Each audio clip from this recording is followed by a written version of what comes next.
Welcome to the Bill Walton Show, featuring conversations with leaders, entrepreneurs, artists, and thinkers. Fresh perspectives on money, culture, politics, and human flourishing. Interesting people, interesting things. Welcome to the Bill Walton Show. I'm Bill Walton. Recently, I came across an extraordinary and, for me, shocking report by a past guest on this show, Dr. Peter Vincent Pry. It's called Surprise Attack, ICBMs and the Real Nuclear Threat. It provides an excellent overview of nuclear war, past, present, and future. We don't like to think or even talk much about the possibilities of nuclear war, but they are real. Vladimir Putin's Russia, Communist China, and of course North Korea are implementing comprehensive programs to strengthen their ability to wage nuclear war. Meanwhile, as Dr. Pry puts it, on nuclear matters, the U.S. And Western strategic culture mostly thinks and acts in a state of denial and unreality. Dr. Peter Vincent Pry has vast experience in national security, where to name just a few roles, he's served as executive director of the EMP Task Force on National and Homeland Security, chief advisor to the vice chairman of the House Armed Service Committee and the vice chairman of the House Homeland Security Committee, and to the chairman of the Terrorism Panel. He was also executive director of the United States Nuclear Strategy Forum. Earlier in his career, he was an intelligence officer with the Central Intelligence Agency responsible for analyzing Soviet and Russian nuclear strategy. Peter, great to have you back, although I'm a little terrified of our topic. You've spent your life studying strategic matters, and in particular, what Russia has been doing and China has been doing in matters nuclear. What was the impetus for writing this report? Well, I'm very concerned that the Biden administration may ban unilaterally the U.S. intercontinental ballistic missiles, which is critical to the nuclear triad that we rely upon to deter nuclear war. You know, the triad comprises ICBMs, our strategic bombers, and our ballistic missile submarines. And the Biden administration, anti-nuclear activists like Plowshares, Union of Concerned Scientists, Federation of American Scientists, have become extremely influential, more so than they have ever been in the past. They've become an important part of the Democrat Party's political base. And people from these organizations are being promoted into the Biden administration with their anti-nuclear views. Some of the leaders of the Democrat Party, Adam Smith, who's the chairman of the House Armed Services Committee right now, and arguably, well, after the president and after the chairman of the Senate Armed Services Committee, is the third most important guy, perhaps the second most important guy in our country when it comes to nuclear policy, and he wants to ban the ICBMs too. The Biden administration has given our ICBMs a reprieve this year. You know, they're going to continue to fund this thing called the Ground-Based Strategic Deterrent, which is a replacement for the Minuteman III ICBM, which has reached the end of its useful service life. You know, it can't be extended anymore. But there's a nuclear posture review coming up in January, next January, that's going to re-examine all these questions. And people contributing to that nuclear posture review are going to be a lot of these anti-nuclear activists, and it can provide political cover for the president to then ban ICBMs or to not provide a modernization replacement for the Minuteman III, which will be in effect the same thing as a ban on ICBMs. Now, the ICBMs, we have 400 missile silos located mainly in the middle of the United States, and those are underground missiles that are aimed at firing intercontinentally over to Europe, Russia, China, whatever, in the instance of war. Is that an accurate description of ICBMs? Mostly, yeah. There's 400 Minuteman III ICBMs that are deployed in our force, and they are in hardened missile silos. They would have to attack with a nuclear weapon to destroy them, but they're not aimed at Russia and China. One of the things we have done to try to persuade Russia and China that we're not a threat to them is we have detargeted our ICBMs. So they're not aimed at Russia and China. They're aimed at broad ocean areas. Just in case, for example, there was an accidental launch. that they would go into the sea and they would not strike another country. So the ICBMs are part of what's called the triad. Yes, And the other two pieces are strategic bombers and submarines. that's right. What's the state of our strategic bombing force now? Well, most people think, that it's like the way it was in the Cold War, where we have bombers armed with nuclear weapons constantly on patrol in the air. But that hasn't been the case for decades. After the Cold War, we grounded the bomber fleet. For a while, they were on strip alert, ready to take off on short notice. That situation doesn't exist.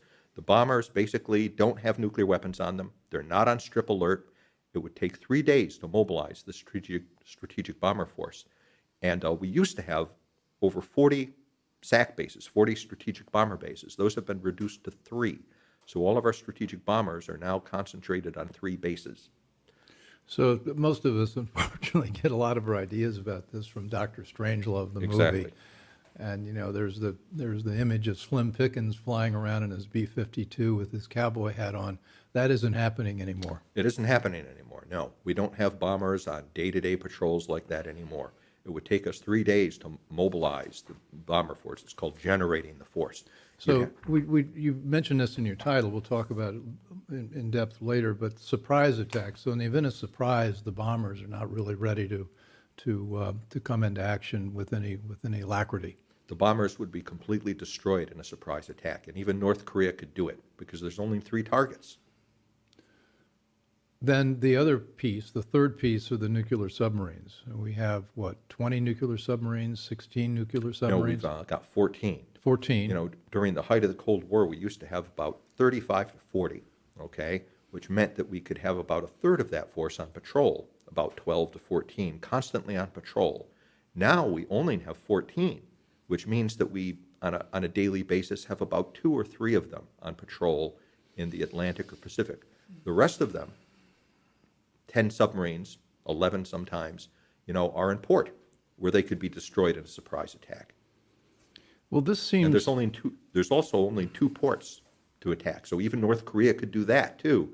It takes only 5 weapons to destroy the bomber force, which is not alerted, and to take out 2/3 of the ballistic missile submarine fleet, when it is not generated. 5 weapons. North Korea could do that. North Korea and China could also Oh, do of course. it, and Russia could do it. also China, do it. even Iran could do it, even though they don't have nuclear weapons, because the bombers are not in a hardened facility, and neither are the submarines. Iran, for example, has the Club K missile from China, so it could turn any freighter into a potential missile launch platform and use anti-ship missiles, for example, to destroy those submarines in port. It could similarly use missiles like that to go after the bomber bases and destroy the bombers where they are with conventional weapons.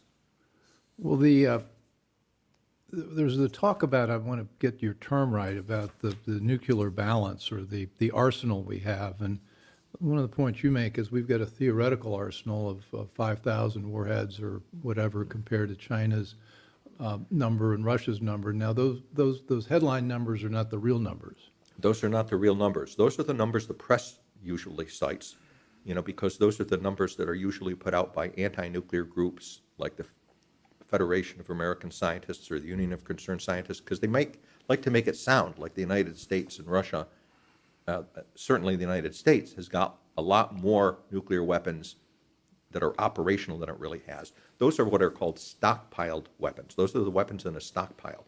In other words, we have something like 5,000 weapons in the nuclear stockpile, but those weapons are not operational. They're not available to bombers, they're not available to submarines, they're not on ICBMs. They're warehoused someplace, many of them waiting dismantlement. Many of them are too old, and they're being used to keep the other nuclear weapons that are operational. Most Americans don't realize that the nuclear weapons that are on our ICBMs, bombers, and submarines are older than the Reagan administration. They're the same weapons that Ronald Reagan built or before the Reagan administration. These weapons are way past their design life. They should have been retired a long time ago, and we keep them alive by patching them up and taking parts from the stockpile to keep those nuclear weapons active. We really have about under the START Treaty, the new START Treaty, we're permitted 1,550 strategic weapons, operational strategic weapons. And we have less than that operational. We've got about 1,300 to 1,400 operational strategic weapons on our bombers, ICBMs. So the numbers that are actually available are much less than the stockpiled numbers. Well, if they've just been sitting there, how do we know they'll work? Well, that's a matter of great controversy. There's this thing called, that was established during the Clinton administration, called the Nuclear Stockpile Stewardship Program. I wrote a report on this when I worked on the House Armed Services Committee. Right. And the late, great Floyd Spence, who was the chairman of the House Armed Services Committee, didn't want that. He didn't want the Nuclear Stockpile Stewardship Program, science-based so-called, because what it did is it ended nuclear testing. You see, Bill Clinton wanted us to sign on to the Comprehensive Test Ban Treaty and do no more nuclear testing. But in order to do that, they had to make a case, well, we can continue to maintain and have confidence in our nuclear deterrent, by not testing them, but by having scientists look at the bombs and examine the bombs and do calculations and use computer models to certify that these nuclear weapons will still work. So that's what we've been doing for 30 years. It's kind of equivalent. Suppose we were talking about an airliner instead of a nuclear weapon. And suppose you had a Boeing 747, okay? And you said, well, I'm not going to fly that Boeing 747 for 30 or 40 years, but I'm going to have people who are smart engineers, and engineers who didn't design the 747, mind you, because those people have passed away or are in retirement. But we'll have some smart kids, with their pocket calculators and computers and models of how a 747 is supposed to work, inspect the parts, never turn it on, never fly it for 30 or 40 years. And then, we're going to certify to Congress that this thing will still fly based on this kind of scientific analysis. I would not get in that 747 and trust my life to it after it hadn't flown for 30 to 40 years. And I don't think any normal, intelligent person would do it. But that's what we're expecting with our nuclear weapons. And many of our best scientists, like Dr. John Foster and Lowell Wood, Dr. Foster, by the way, designed most of the nuclear weapons that are in our current missile inventory, have said, this science-based stockpile stewardship thing doesn't work. This is really dangerous. Every year that goes on decreases the confidence that these weapons will actually be safe and reliable and work. And people who have worked in the stockpile stewardship program, after they've retired from Los Alamos and Livermore, have written articles warning that, we were in this program and we're concerned that the credibility of these weapons is decreasing. Now, to add the cherry on top to this story, it turns out last year the State Department, which is always the last one to admit when an arms control treaty is being violated, the State Department finally admitted last year that Russia and China have been violating the Comprehensive Test Ban Treaty for 30 years. And they've been conducting low-yield testing all this time that we haven't been doing the testing. This has given them an enormous technological lead over us. We're basically 30 years behind Russia and China in developing new technology, advanced nuclear weapons. You're watching The Bill Walton Show, and I'm here with Dr. Peter Vincent Pry, and we're talking about, really, it sounds like the deplorable state of our nuclear arsenal and how we've let things deteriorate over the last 3 decades. And it seems like principally because of ideological reasons, we've decided to unilaterally disarm. Is that a fair way to talk about this? Yes, I think so. And it's a bipartisan fault, too, because this has happened across Republican and Democrat administrations. I think with this new administration, and with the Obama administration and this new administration, the Biden administration, have been worse on this. But for both parties, and the strategic culture in Washington and in America's whole among people who tend to think about this is, well, nuclear war is unthinkable anyway. We'll never have a nuclear war because it's unthinkable. You can't win a nuclear war.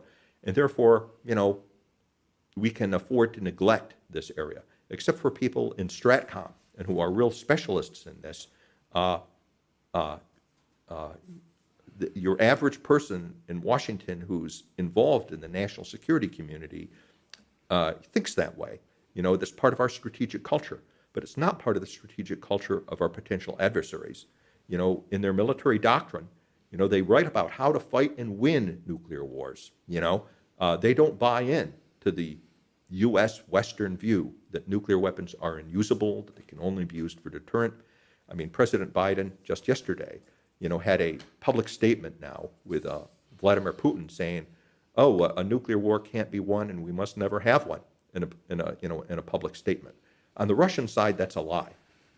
Because in the Russian military doctrine and strategic forces exercises that they constantly conduct, and in which Vladimir Putin personally participates in launching forces, unlike on our side, they play out games where they fight and win nuclear wars. So how did we come to this point? I mean, I must admit, until I read your report, I was in the category of, well, nuclear war is not going to happen. It's unthinkable. Everybody understands you can't win one. While they've been testing their weapons, they've also been developing new weapons, which Yes. are a lot more lethal, stealthy, tactical almost than that we think of as the bombs that went off in World War II. That's right. They have a wide range of new weapons, as do the Chinese, but especially the Russians, that ranging from ultra-low yield tactical nuclear weapons that might have a yield of 1 kiloton. That's equivalent to 1,000 tons of TNT. Okay, it's like 1/20th the power of the Hiroshima bomb. That is pure fusion, and so it produces no fallout. And it could be used, for example, to destroy a bridge or to take out an adversary's armored division. And then you could just roll your tanks right through that area, through the blasted enemy lines. Things like neutron weapons, ultra low yield neutron weapons, which are designed for taking out armored units or would be great for anti-aircraft and anti-space purposes. X-radiation weapons, which is another way of arming anti-ballistic missile systems. One of the ones that I find most worrisome is super EMP weapons. These are weapons designed basically to put out gamma rays. They can have a very low yield, but they put out extraordinarily powerful electromagnetic pulse fields that can cover a huge area, and fields that are more intense, for example, 100,000 volts per meter, that are exceed the military hardening standard, which is 50,000 volts per meter on our side. So theoretically, and the EMP Commission warned about this, you could use a super EMP weapon, to win a nuclear war, potentially with very few weapons, maybe even just one, because it could fry our ICBMs in their silos, the bombers on their bases, the ballistic missile submarines, and cut off our means of communicating with the submarines at sea, the small number of submarines at sea, so that they couldn't receive emergency action messages, which are necessary for them to execute their forces. They need to get unlocking codes, or the missiles on the submarines are useless. Well, we hear that nobody can win a nuclear war. Mm-hmm. You disagree? Yes, not only and I disagree, but the Russians and Chinese disagree too, and you can tell by reading their military doctrine. And it's really just a matter of common sense. You don't have to be a nuclear strategist to understand that. For example, World War II is a nuclear war. Hiroshima and Nagasaki happened during World War II, and we won that war. And this establishes a principle that anybody should be able to understand, that a nuclear state, nuclear weapon state, a state that has nuclear weapons, is clearly going to be able to win decisively against any state that doesn't have nuclear weapons. And that's most of the world. Most of the world doesn't have nuclear weapons. And so that gives North Korea, China, Russia, Iran. I believe Iran already has nuclear weapons, but when they get nuclear weapons, they're, Well, does China believe they could win a nuclear war against the United States? Yeah, I think they do, and I think they could. And another aspect of winning a nuclear war that I would like to explore here, and because this is not another issue that isn't widely understood, is one of the things that's most attractive about nuclear weapons and makes them strategic weapons is you don't actually have to use them to win, okay? The late, great Colin Gray, who was one of the West's greatest strategic thinkers, argued, and I think correctly, that since the invention of nuclear weapons, that every war that has ever been fought, either between the superpowers or between allies involving the superpowers, has been, in effect, a nuclear war. Because when military and political leaders engage in these wars, always looming in the background, shaping the mental and psychological geography of the conduct of that war is the reality of nuclear weapons. And so their planning and what they do is greatly influenced by that. Well, that influenced our conduct of the Vietnam War. Sure, Lyndon Johnson wouldn't invade North Vietnam, because he was afraid, as in the invasion of North Korea during the Korean War, it would bring in China and get us into a nuclear war with China. And so we lost the Vietnam War, due to, in part to the nuclear deterrence of China. We managed to avoid both of the Berlin crises from becoming world wars because of our tactical nuclear weapons and the strategic weapons that we had. John F. Kennedy managed to keep the Cuban Missile Crisis from becoming a thermonuclear war, and he won the Cuban Missile Crisis because we had a 5-to-1 superiority over the Soviet Union at that time in ICBMs. Why has nobody done anything to accept economic sanctions against Russia, for seizure of Crimea and for, in effect, seizing part of Ukraine, even though we have given security guarantees to Ukraine? It's because they're a nuclear weapons state. And so we are deterred from pushing too hard or pushing back too much against Russia because they're a nuclear weapons state. So there are many cases you can go through, examples, historical precedents where the existence of nuclear weapons has shaped decisions, and in effect, people have won wars or gotten away with crises or engaged in aggressive behavior successfully because of nuclear weapons. The put down by the Soviet Union of the Hungarian Revolution in the 1950s, their put down of the Czech revolt in 1968. Why didn't we do anything? Why didn't we go in and help the Hungarians and the Czechs? Because we didn't want to get in a nuclear war with the Soviet Union. Our very victory in the Cold War, they had a 5-to-1 superiority in tanks. If it was just a matter of conventional forces, the Soviet Union during most of the Cold War could have conquered NATO and gone to the English Channel. They didn't do it. Why? Because they were deterred by U.S. nuclear weapons. And in the end, our intelligent use of nuclear deterrence, our intelligent use of nuclear strategy enabled us to prevail and defeat the Soviet Union without it becoming a thermonuclear war, almost bloodlessly, because they were crushed, because communism didn't work, and they were crushed under the burden of their own economy, but they didn't roll the dice on trying to reverse the verdict of history, because of nuclear deterrence, and we won that. But we seem to have, as in so many cases with wars, we seem to have forgotten the lessons of why we won the Cold War and the role that nuclear weapons played in that. But they have learned that, the nuclear advantage, the role that nuclear weapons played in a U.S. victory in the Cold War is something that they need to take advantage of in the new Cold War that we're currently prosecuting. And unfortunately, we've allowed the strategic balance to get very much in their favor, very much in the favor of Russia at least. And I think it's actually in the favor of China too, because I think we're grossly underestimating the size and competency of the Chinese nuclear arsenal. Talk about the virtual Great Wall in China. Right, the underground Great Wall. Right, we didn't know about this for many years. And I think some of the best analysis on this doesn't come out of our intelligence community, which often produces, it has people who are, maybe I shouldn't get into beating up on my old agency, but I do think that the process that happens in your old agency being the CIA. Right. We did a show a few weeks ago on a woke CIA. Oh, my goodness, God, which is a broke CIA. That's right. I don't know how we are going to be able to survive without a really competent intelligence community. Anyway, I'd interrupt, but I want to get you continue. Well, one of the great failings, I think, of intelligence community analysis and why they so often get things wrong is that in the intelligence community culture, there's an insistence on a corporate view. They have to establish a corporate view. So you have to have a majority of analysts, for example, agree on an assessment. And in any organization, you've got a few brilliant people, a lot of average people, and then a few stupid people, okay? And when you average it all out, what you come out with is a mediocre assessment. It's a middle of the road kind of an assessment on those things. But the brilliant people, they don't prevail, okay? It's a middle-of-the-road kind of an assessment. When you're dealing with independent analysts, however, there are brilliant people who get to say what they really think, and they usually tend to be right. At least I think the historical record shows that.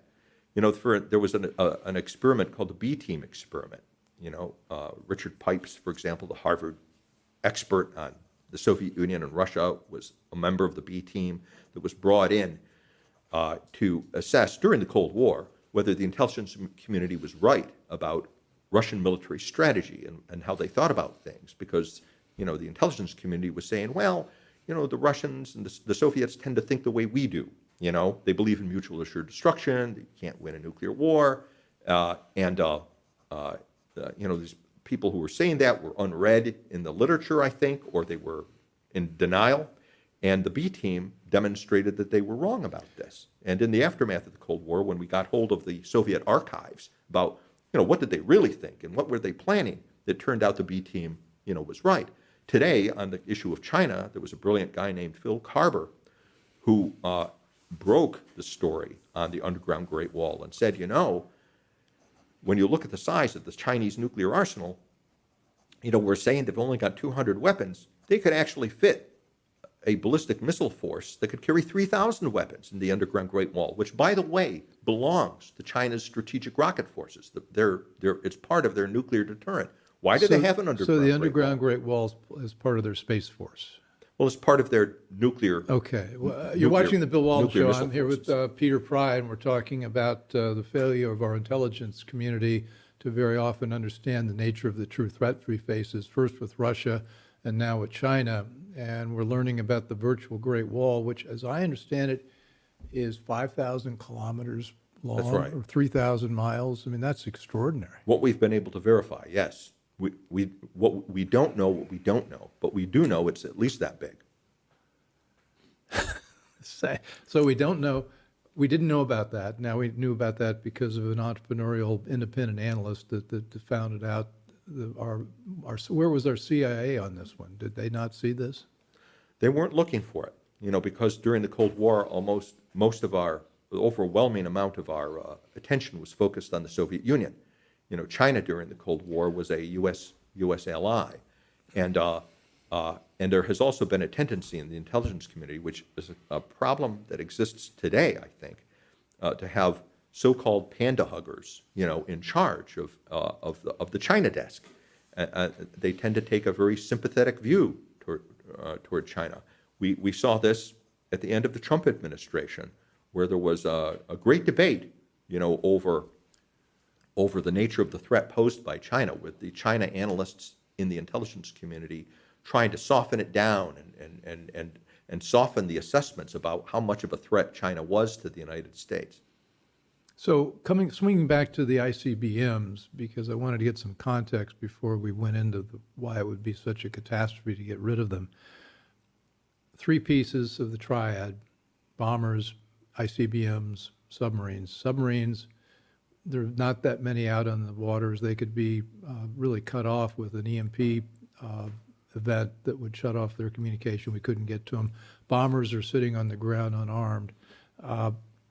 But what people say about the ICBMs is they could be a hair trigger, and that the greatest danger is not Russian bolt, but a U.S. blunder, and that somehow these ICBMs sitting there ready to go, and the doctrine of mutually assured destruction, which is anything, once something starts, both sides are going to be destroyed. All those things are part of this push right now to get rid of the ICBMs. Yes, that's right. The very virtue of the ICBMs, the fact that they are on such a high level of readiness, over 95% of those ICBMs, our Minuteman III ICBMs, are ready to go, in a few minutes, 3 minutes after they get an emergency action message from the president, they can launch. And the reason that's necessary on a day-to-day basis is that they are really our only defense against a surprise nuclear attack from the other side. They're intended to deter the other side making a surprise nuclear attack. We try to deter them from launching this first strike, and it has worked so far all through the Cold War up until today, because they know those ICBMs are ready to go. And can they beat us to the draw? Can they strike those ICBMs and take them out before we can launch them? That's the issue. Now, how much of a hair trigger is that? Well, we've gone we've gone to extraordinary lengths, to try to, I think it's really exaggerated, the idea that our ICBMs pose this kind of a hair-trigger threat to nuclear war. First, the United States, our political leaders and military leaders believe in nuclear deterrence, not nuclear war fighting, not striking first. We don't do nuclear Pearl Harbors. Our okay? defensive, our armament's all defensive to deter, and theirs is offensive to strike. Yes, that's right. That's the doctrine, and I think it's reflected in the characteristic of the forces. To go back to our Minuteman III, to just make a couple points about this, as I mentioned earlier, our Minuteman III force is detargeted. It's not aimed on their missile silos and bomber bases. It's aimed on broad ocean areas. So in case there is some kind of a mistake, the missiles would go into the ocean.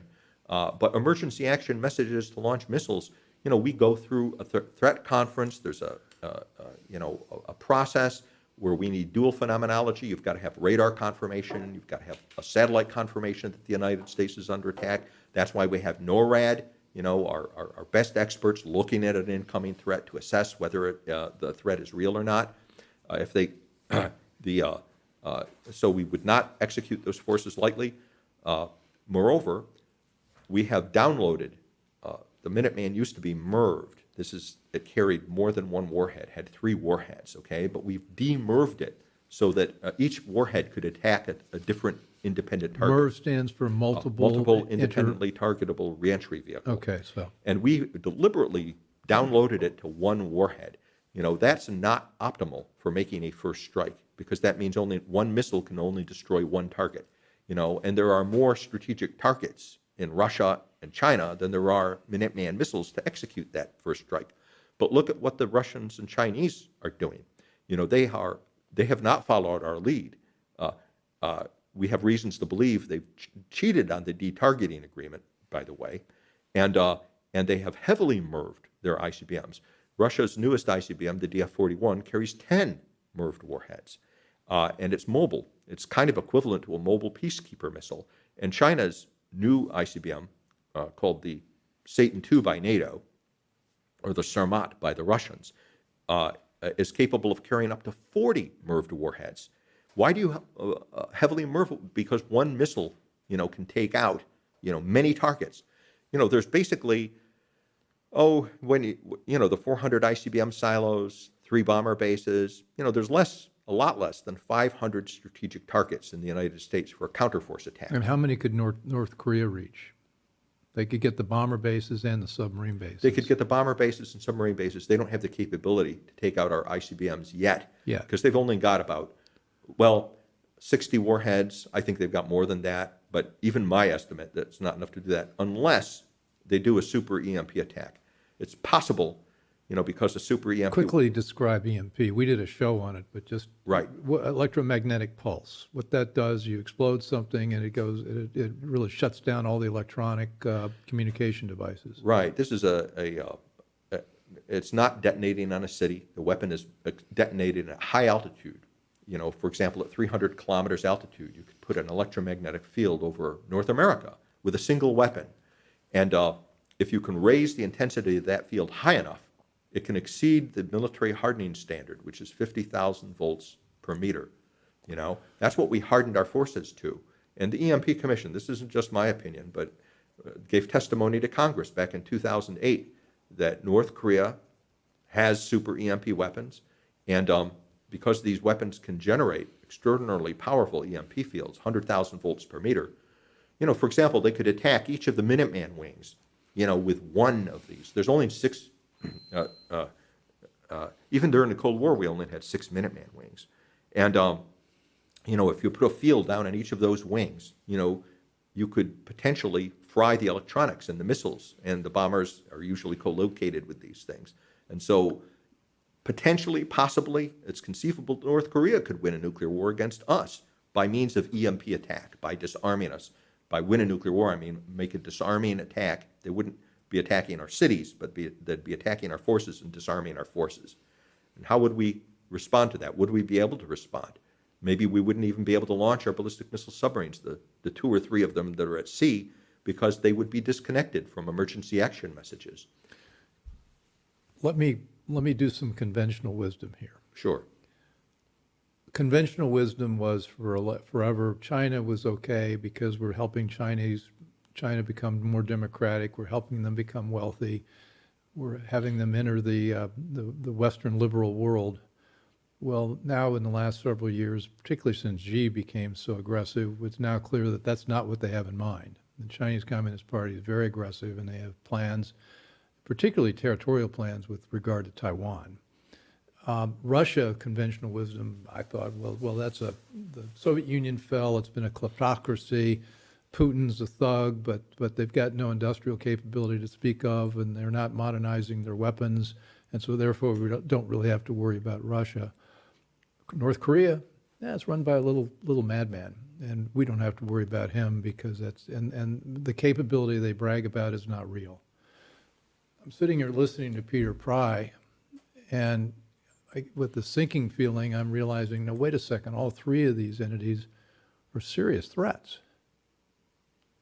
Yes, that's right. All three of those entities are potentially mortal threats, existential threats, far more serious than climate change is to the existence of the United States and climate change. Oh, that's and the Western democracies, and the conventional wisdom. We have always been disadvantaged when it comes to totalitarian states, when it comes to weapons of mass destruction, and particularly nuclear weapons. Because of our strategic culture, and there's kind of no getting around that, the strategic culture of the Western democracies doesn't like to think about world wars, nuclear wars, end of the world. We're a culture of optimists. We believe tomorrow is going to be better than yesterday. And anything that tends to contradict that comfortable assumption, we tend to want to deny it. And this was true even before the invention of nuclear weapons. If you look at the thinking of the Western democracies, including the United States, before World War II, you had people who were pacifists, who were just as aggressive, not against nuclear weapons, but against any weapons. They were against the Western democracies arming up to be able to deter Hitler and Imperial Japan and Mussolini. You had, they believed that World War I was caused by the merchants of death.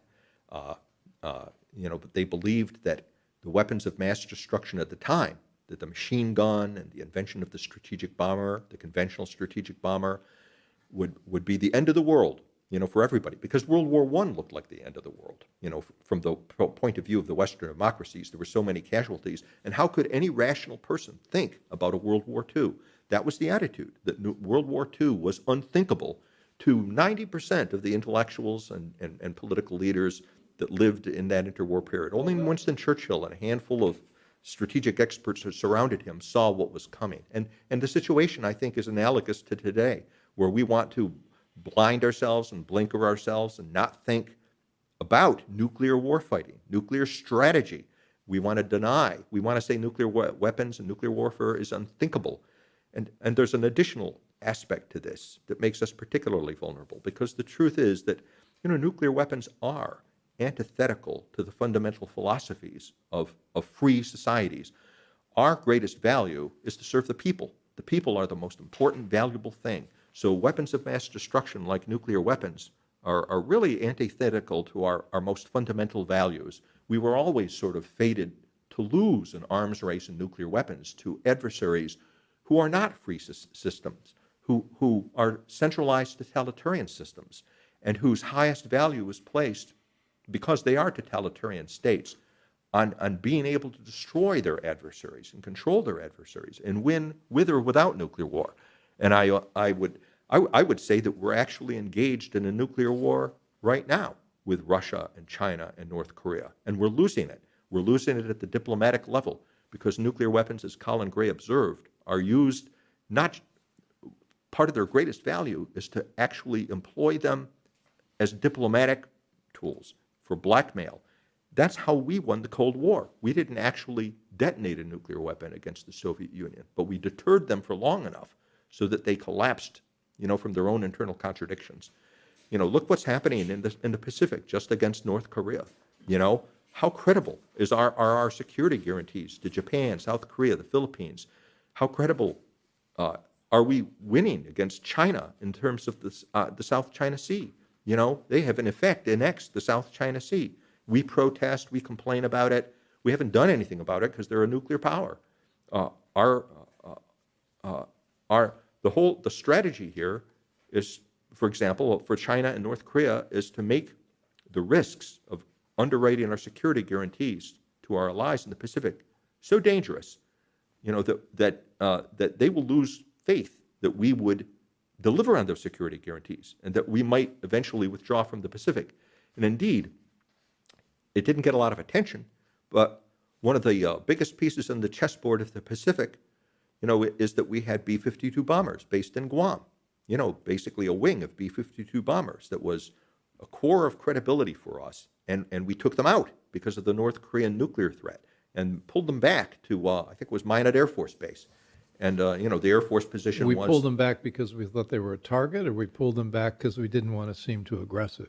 We pulled them back because we knew they were a target. Kim, in 2017, during the nuclear crisis under Trump, threatened to strike Guam. And we knew the Chinese had the ability, too, to strike Guam. Why aren't we hearing more about this? I mean, there have got to be a lot of people like you that are close to this whole national security apparatus. And where are the voices? Why is this not being... In so many other areas, if you get into politics, there seemed to be a blackout on things, talking about things like January 6th or the election. But there seems to be a blackout on this kind of... news blackout on reporting this kind of risk. Yeah, I think it's explainable in part by our strategic culture. The left-wing mainstream media certainly is anti-nuclear on everything. They're always against any kind of a modernization. Well, they call you the root of all evil. I'm reading the letter from the head of the Physicians for Social Responsibility. Right. Yeah, people like me are the root of all evil because we won't give peace a chance by making a unilateral gesture of, for example, banning our ICBMs. Seems to me like you just described 30, 40 years of unilateral gestures. In that We've letter, been making them time after time after time. We have. Starting with tactical nuclear weapons right across the board. In that letter, I explained, we gave peace a chance after the end of the Cold War. This is a letter back to Dr. Irwin, whatever. Right. I don't want to mention the last guy, but the presidential nuclear initiative. Right.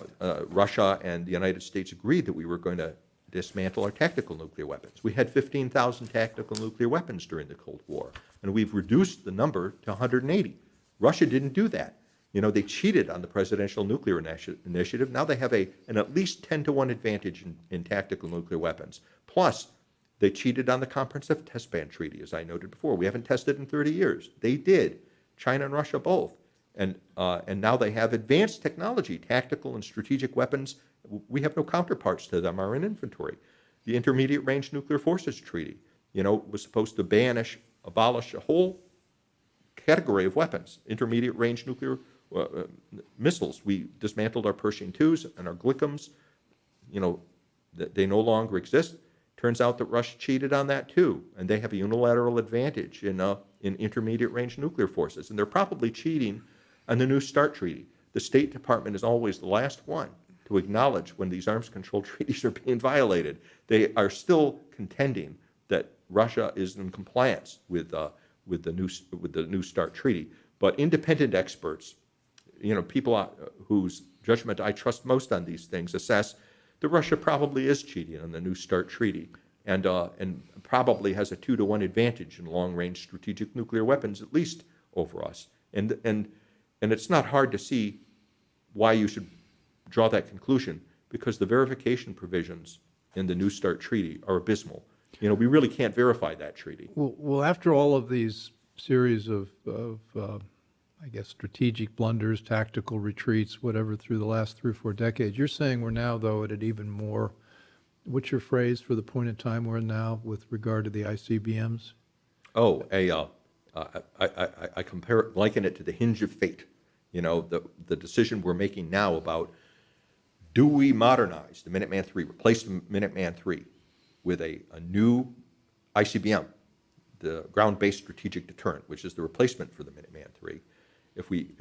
Do we do that to keep the triad alive, to try to sustain the credibility of the triad of nuclear deterrence, which is what enabled us to prevail in the nuclear Cold War without having a World War III? Or are we going to be so foolish and blind that we're going to get rid of those 400 ICBMs in their hardened silos, which will make it possible for even North Korea to win a nuclear war against us by a surprise attack? What about the votes? Is this something that Congress votes on, or is this something that happens in the Defense Department? What's the political process towards this decision? There are votes that have to be taken, and there's negotiations that are going to happen this summer between the House Armed Services Committee and the Senate Armed Services Committee. The House Armed Services Committee, that has been chaired by Adam Smith, they want to ban ICBMs. They want to get rid of them, or not fund the ground-based strategic deterrent, which is the same thing as eliminating our ICBM force, because the Minuteman III is at the end of its service life. It can't continue and be a credible deterrent. And this issue will be decided this summer. Now, I think we'll win this time, but only because the Biden administration, has not come in on the side of the anti-nuclear forces in Congress and said, yeah, we're defunding the ground-based strategic deterrent. They've allowed the funding to be there. Still, who knows what's going to happen? The argument, the battle is going to go on this summer, and negotiations are going to continue. My concern is that there's going to be a nuclear posture review under the Biden administration in January, and they're bringing in all kinds of anti-nuclear people. January 2022. January 2022, a new nuclear posture review.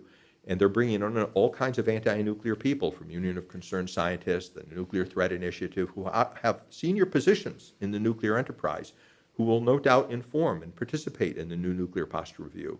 And I'm very concerned that the new nuclear posture review will give the Biden administration the political cover it wants and needs, so that it can make this unilateral grand gesture that the anti-nuclear forces want and say, well, we're going to abolish U.S. ICBMs and hope that China and Russia follow our leads, or we're not going to fund the follow-on ICBM, the ground-based strategic deterrent, and we're going to extend the Minuteman III, which is another possible way of basically banning ICBMs while pretending to have a functional ICBM force. So what should we do, people, those of us listening and watching, what's our line of action here? I think people should, reach out to their members of Congress and to their senators and say, we want you on the right side of this. Our lives are at stake in this. The future of America and the Western democracies are at stake. Do not defund the ground-based strategic deterrent. Replace the Minuteman III with a new ICBM. I would like to even go beyond that, and one of the things I recommend in the report, is that we finally realize Ronald Reagan's dream, because I too have reservations. I break company with a lot of my nuclear hawk colleagues on how long can we go with nuclear deterrence, without getting into a nuclear war. I think it's increasingly unstable, because of the kinds of technologies that are being developed increasingly favor striking first and achieving surprise attack. Hypersonic warheads is just one example. Here are weapons that can basically evade our radars, greatly reduce our strategic warning time, maneuver so that they can't, so that the existing national missile defenses can't intercept them, and have extraordinary accuracy. So you can basically blow up a hardened target, with very low yield. This is the dream that people who believe in nuclear warfighting and nuclear war and winning nuclear wars in Russia and China, have been waiting for, and eventually, I'm afraid of us getting into a 1914 or 1940, 1939 type scenario where the temptation to strike us will be so great because the advantages of the offense will be so great that Russia, China, or North Korea will find it irresistible. The way to get out of the nuclear deterrence trap is not by disarming yourself and by making futile gestures, of unilaterally disarming yourself. The way to do it, there is a way out, and Ronald Reagan had that vision. It's the way historically, you can render military technologies obsolete by coming up with a better more stable military technology. And Reagan's vision of a space-based missile shield, to render nuclear missiles obsolete, that's the way out. Come up with a better system. And we did, actually. It was called Brilliant Pebbles. And it was ready for deployment during the Clinton administration. This was the fruit of Reagan's Strategic Defense Initiative that the mainstream left-wing press never likes to talk about, because they're also against missile defenses. So is the Physicians for Social Responsibility, by the way. They don't want us to defend ourselves or deploy missile defenses. But space-based missile defenses, we still have great technological capabilities, I believe, still have an advantage over our adversaries. And this is the way of rendering mutual assured destruction obsolete. I talk about replacing it with a new strategic doctrine called strategic assured national existence, or SANE. The American people don't want to be avenged in the event of a nuclear war. Yeah. After our children and our cities are destroyed, they want to be protected. Right. How can anyone be against, but they are, how can anyone be against a system that kills nuclear missiles and not people? And that's how we could transition out of it. Reagan even wanted to share the technology, and I wouldn't be against that, because if you get into a strategic defensive arms race, all the sides become safer and more secure. It makes more and more obsolete the offensive strategies and offensive weapons that are currently putting us at such great peril. Peter, thank you.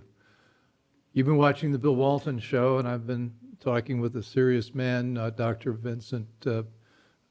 Peter Vincent Pry, on a serious topic, which is nuclear warfare, and I think I've made some progress to understand what's at stake and what we can do about it.